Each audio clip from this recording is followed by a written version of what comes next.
I just simply don't care, okay? And that's why I'm not overreacting to this too much. But I will say I was kind of shocked with all the people that were throwing a hissy fit about this on Twitter. And I would argue and say that this right here is one of the most interesting things that we're going to go over. We got some news involving Brian Kelly, LSU's head coach.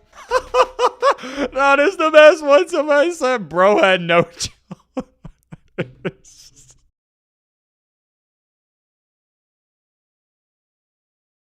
Whew, man, oh man, what a day it was in the college football world. You would think since we only have one game left and most teams, their year is already over with, there wouldn't be a lot going on. And early in December, we had a lot going on with the transfer portal, NIL, coaches leaving and all that stuff. But for the past couple of weeks, it's been relatively quiet outside the 4 playoff teams. Because with the playoff teams, obviously, they're going to be a main topic and focal point because, well, they're in the playoff. Well, in today's video, we got not 1, not 2, not 3, not 4, but 5 topics. Yes, that's right, you heard me correctly. 5 topics to go over in one video. One of those topics being no other than Michigan, a team that has made a national championship, but it has nothing to do with their play on the field. It has something to do with J.J. McCarthy as stated off the field. We're going to talk all about that, and you remember former 5-star recruit Julian Fleming, one of Ohio State's starting wide receivers? He announced where he's going to be transferring. That's some big time news because Julian Fleming was the #1 wide receiver in the class of 2020 and it just never worked out at Ohio State. And a little foreshadowing here, he's transferring to one of Ohio State's rivals. Well, is it one of Ohio State's rivals? I don't know. That's up for debate, but we'll get into that in just a second. And I would argue and say that this right here is one of the most interesting things that we're going to go over.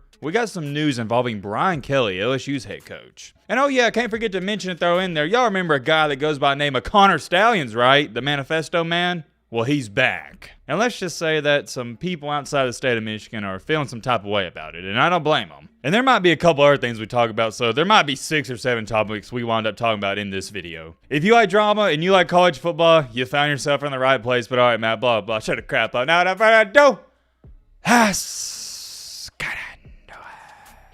I don't even know where to start with this. You know what? Let's start off with the Stallions situation first because number 1, I got it pulled up right here. And number 2, I don't want to spend too much time talking about it. This picture right here was posted on Instagram. And as you can see, it is the man, the myth, the legend himself, freaking Stallions at the Rose Bowl. Now, obviously, you know why this is a big deal because of the whole cheating scandal at Michigan. And he's at a Michigan football game. Now, I'm going to keep it a Fortnite V-Buck with you.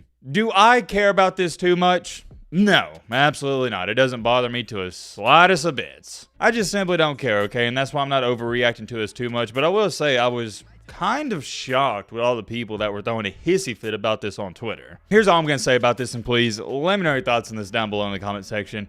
Why are people mad about this? It'd be different if he was on the sidelines calling the plays and helping out Jim Harbaugh. But unless I missed something here, he wasn't doing any of that. He showed up to the game as a college football fan. That's all I see, and I don't have a problem with it. Let's get a move on here, though, to our second topic of this video, and this is involving no other than Brian Kelly, LSU's coach. Let me know in the comment section, LSU fans, how do you view this year? Was it a disappointment? Would you go as far as to saying that? I think I would. Considering your offense was unreal this year and the defense was the only thing that held y'all back, and last year you made it to the SEC championship game and you had high expectations, it was a disappointment of a season, at least in my eyes. It wasn't all bad, don't get me wrong, but that defense was inexcusable this year. But getting that out the way, news came out that Brian Kelly has announced he is overhauling his defensive staff, including defensive coordinator Matt House. What do you think I'm about to say next? Well, duh. Yeah, I love this move. It wasn't even like a want. This was a need. You had to do this. If you want to win, and not just win, but if you want to compete in the SEC and you want to compete for SEC championships,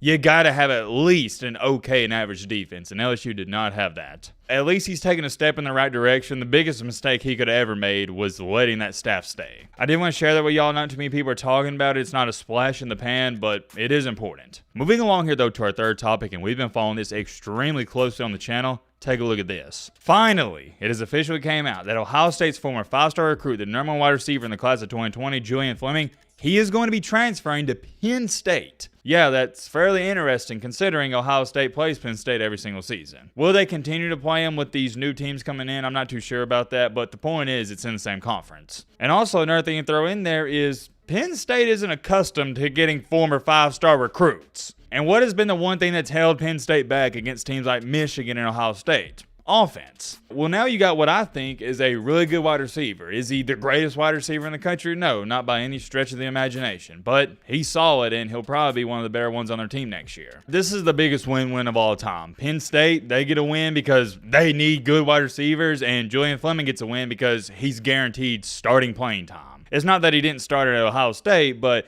you just didn't know how many balls he's going to get with all those five-star recruits there. But at Penn State, he'll be really, unless I'm mistaken here, the only five-star wide receiver. So congrats to Penn State there. You needed a wide receiver, and you got one, and I can't wait to see what he does next year with Drew Aller. Next up on our list here, moving on to topic number 4 here, J.J. McCarthy. He's in the news, but not for how he plays, something else. Earlier today, he stated, quote-unquote, I don't want to say a crazy number, but I'd say a good number. 80% of teams in college football steal signs. It's just a thing about football. You know, it's been around for years. We actually had to adapt because in 2020 and 2019, when Ohio State was stealing our signs, which is legal, we had to get up to the level that they were at, and we had to make it an even playing field. Interesting. What do y'all think about that? So, not only did he say or accuse 80% of teams in college football of stealing signs, he pretty much just blatantly said, yeah, Ohio State was stealing our signs in 2020 and 2019. And come on, man, you know what everybody's going to be talking about in the replies and comments. Oh, well, y'all got caught cheating. Y'all was flying out these Michigan Manifesto people to these games and scouting, blah, blah, blah. You know how it goes. We've already talked about this 3 months ago, 3 months ago, something like that. I can't be the only one who is sick and tired of this Michigan sign stealing crap still being brought up. I'm tired of how they're bringing up how other teams were doing it first. I'm just tired of all of it. I'm over it. It is what it is. Can we just move on from this? And maybe some of y'all do want to talk about this still, but it happened months ago. It's over with. And everybody knows this, not just in football, but in basketball. Everybody's trying to steal other people's signs and figure out what play they're going to run here. Stealing signs is normal in sports, just like J.J. McCarthy said here. The only thing that took it to another level with Connor Stallions was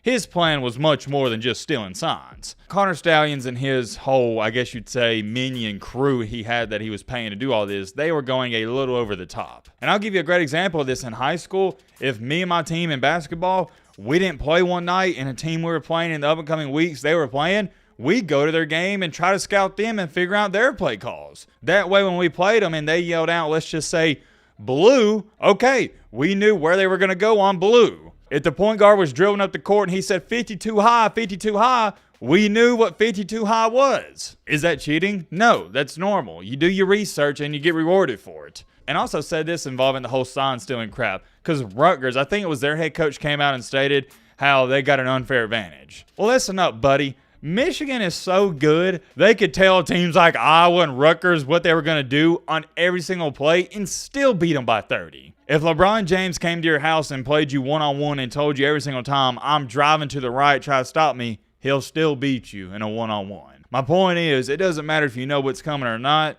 you still got to stop it. So let's just shut up and let's get a move on. Sorry for ranting on that, but it just had to come out. Moving along here, though, to our next topic. Is this the 5th topic? I done lost count. Clemson's running back, Will Shipley. He could have come back next year, but he's decided he's had enough and he's going to the NFL draft. This did somewhat shock me because he didn't have a great season, but the more I thought about it and the more I think about it now, even if he did good next year, it's not going to improve his draft stock too much. And he was great for Clemson, don't get me wrong, but I don't think they lose too much with losing him because he wasn't a game-breaking type of running back. He was good, but nothing special. And last but not least, moving along here to our 6th topic, Alabama center.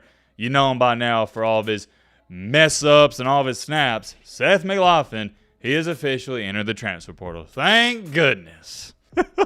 Somebody in the reply said, Seth McLaughlin, you are UMass Minuteman. I said Minuteman, didn't I? If I did, I apologize. It's Minuteman, but you get the point. I ain't gonna lie, this comment got me a little salty right here because he's right. Michigan legend. We will never forget him. No, this is the best one. Somebody said, bro had no choice.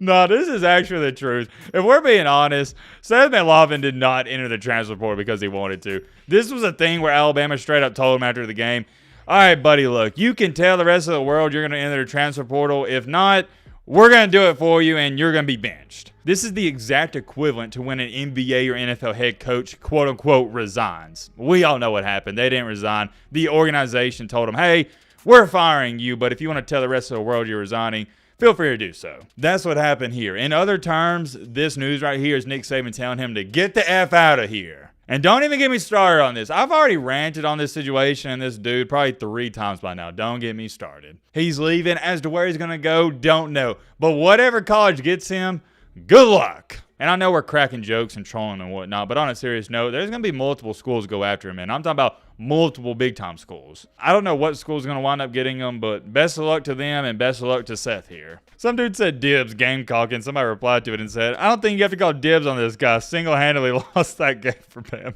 Dude, I haven't seen someone get this fried in a comment section in a very long time, and I'm all here for it. Get the F out of here. That's all I'm going to say. Get the F out of here, dude. And matter of fact, I'll help him pack his bags while we're at it. And believe it or not, I know we talked about a lot of things, but there's many other things going on in the college football world. We'll talk about it tomorrow. Let me know your thoughts down below. But